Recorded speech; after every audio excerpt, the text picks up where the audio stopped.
Assalamualaikum warahmatullahi wabarakatuh. Hari ini ketemu lagi kita belajar bahasa Indonesia kelas 7,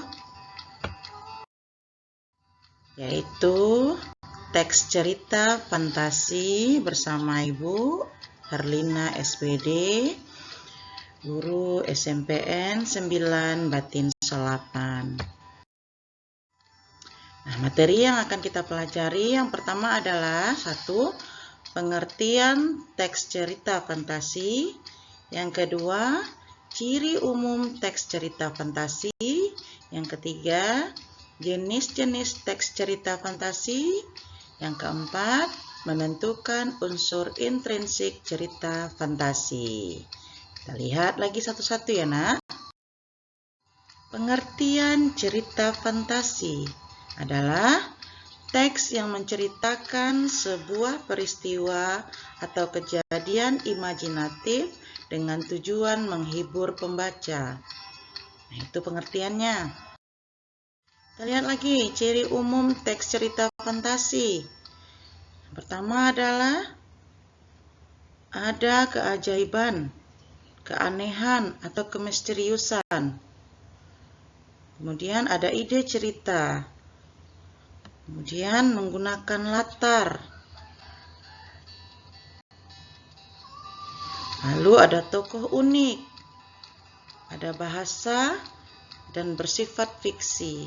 Fiksi ini tidak nyata ya, Nak ya. Nah, itu adalah ciri-ciri umum dari teks cerita fantasi. Kemudian kita lihat menentukan unsur intrinsik cerita. Yang pertama itu ada tema. Tema yaitu merupakan gagasan pokok atau ide yang mendasari sebuah cerita. Yang kedua adalah alur. Alur ini merupakan rangkaian peristiwa dalam cerita. Ada 3 alur. Yang pertama adalah alur maju. Berarti alur maju ini diawali dengan cerita yang pertama. Kemudian yang kedua, baru yang terakhir. Kemudian alur mundur. Alur mundur ini berarti dia diawali dengan cerita yang paling terakhir. Maju ke tengah, kemudian baru diawali dengan cerita. Kemudian alur campuran. Alur campuran ini adalah alur maju dan alur mundur. Yang ketiga yaitu latar. Latar ini ada 3. Yang pertama adalah latar tempat, yaitu menunjukkan tempat. Latar waktu menunjukkan waktu. Latar suasana menunjukkan bagaimana suasana dari cerita tersebut.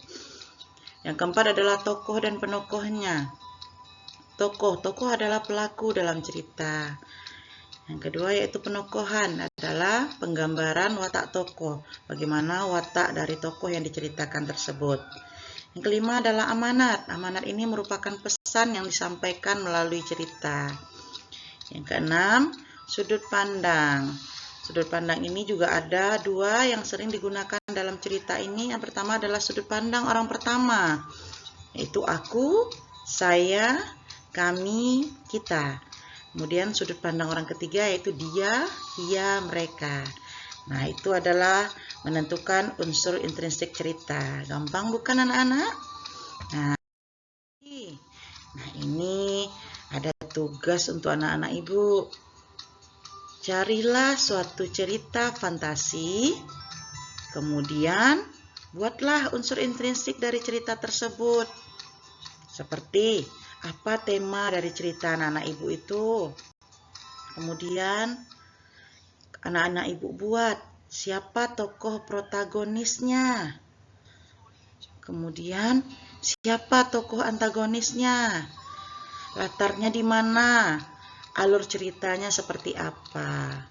Nah, tapi cari dulu cerita fantasinya, baru diisi unsur-unsur intrinsik dari cerita tersebut ya anak-anak. Nah, sekarang kerjakan tugas yang Ibu berikan ini. Anak-anak Ibu cari dan kerjakan dengan baik dan benar.